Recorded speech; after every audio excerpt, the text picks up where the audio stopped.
आपका स्वागत है 108 यूनाइटेड लीड इंडिया में। अभी हम आए हुए हैं जुहू में और जुहू में छठ पूजा का आयोजन हुआ है। यहाँ भव्य तरीक़ा से छठ पूजा मनाया जा रहा है। चूँकि उत्तर भारतीय नेता हैं धर्मेंद्र नाथ ठाकुर जी और हम उनसे जानते हैं जो इतने बड़े जो प्रोग्राम में आए हैं, हम लोग को मान सम्मान बढ़ाए हैं, तो उनको धन्यवाद। सर नमस्कार।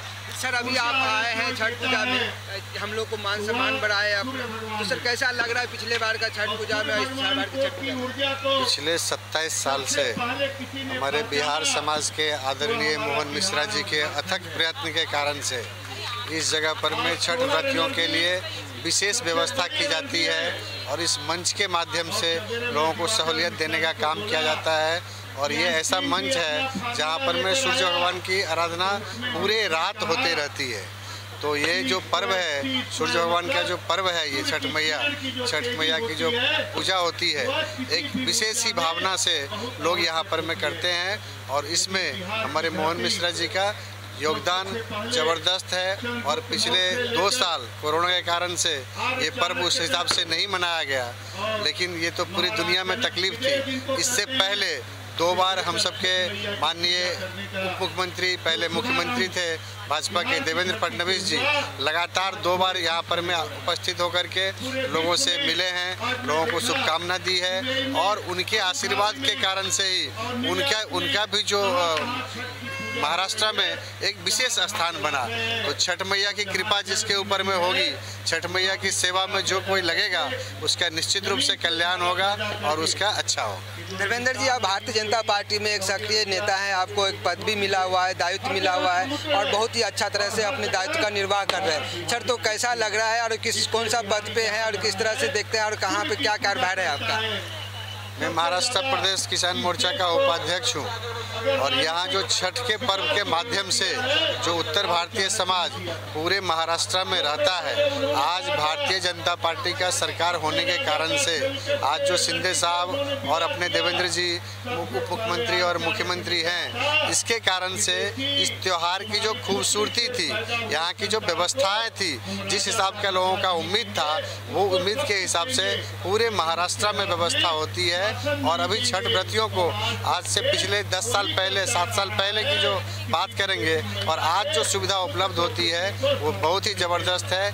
इसके लिए देवेंद्र जी को बहुत बहुत धन्यवाद, भारतीय जनता पार्टी के सरकार को, इस बार शिंदे जी को भी बहुत बहुत धन्यवाद। इस सब जगह बहुत बढ़िया सुविधा उपलब्ध कराई गई है। सर बिहारी पूरा दुनिया में है और हर जगह पे अपना छठ पूजा को, अपना जो अस्तित्व है या अपना संस्कृति को बचाने के लिए इस तरह के अपना छठ पूजा को हर जगह करते हैं। लेकिन सर ये हर जगह है तो ज़रूर, लेकिन 90% लोग अपनी खुशी से वहाँ नहीं रहे, क्योंकि अपने गांव में उसको, अपने घर पे जहाँ बिहार में है, जहाँ गाँव है उनका, वहाँ पे उनको अपना रोज़गार नहीं मिल पा रहा है, इसलिए ये रोज़गार की तलाश में यहाँ आते हैं लोग। तो सर उसको क्या लगता है अगर उनके यहाँ पे अगर मिलता तो वो लोग यहाँ नहीं आते, तो सर इसका जिम्मेवार कौन है, क्यों आना पड़ रहा है सर? पिछले 30 वर्ष में पूरी दुनिया में विकास की आंधी आई है, लेकिन बिहार एक ऐसा जगह है जहां पर में विकास के बदले विनाश हुआ।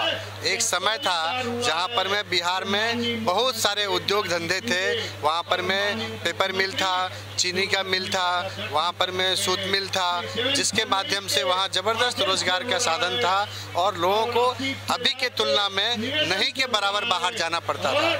और जब से पिछले 25 साल 30 साल में जो जातीय कारण से जो सरकार में अस्थिरता आई है और जो लोग शासन किए हैं, वो जातीय व्यवस्था के कारण ही उनको सत्ता मिली और उनको वहाँ के विकास से, वहाँ के लोगों के जीवन शैली से कोई लेना देना नहीं रहा। आज फिर से वो जंगल राज की सरकार लौट आई है। तो ये जो बिहार की दुर्दशा हो रही है या हुई है, उसमें इस जंगल राज का बहुत बड़ा योगदान है। अभी ऐसा लगता है कि आने वाले समय में भारतीय जनता पार्टी की सरकार वहां बनेगी तो बिहार की जो अपनी पहले जो वहां की छवि थी, व्यवस्था थी, वो फिर से लौटेगी। तो हो सकता है कि बिहार के लोगों को वहां पर रोजी रोजगार मिले।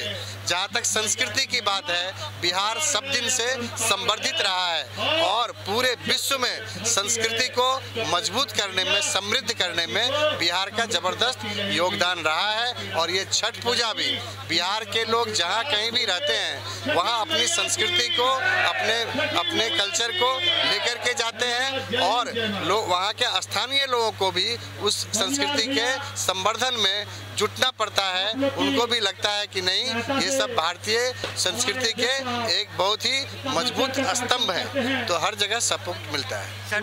बिहारी जहाँ भी जाता है अपना परचम फहराता है। जब बिहार से बाहर जब बिहारी जाते हैं तो वो बिहारी रहते हैं, जैसे वो बिहार के अंदर जाते हैं तो जाति व्यवस्था में बढ़ जाते हैं। और बिहार का विकास ऑलमोस्ट कई वर्षों से, मतलब 25-30 साल से वो बिहार व्यवस्था जो एकदम विकास जो एकदम ठप पड़ा हुआ है। तो सर ये कैसे सुधरेगा सर, ये जाति व्यवस्था कैसे दूर होगा सर?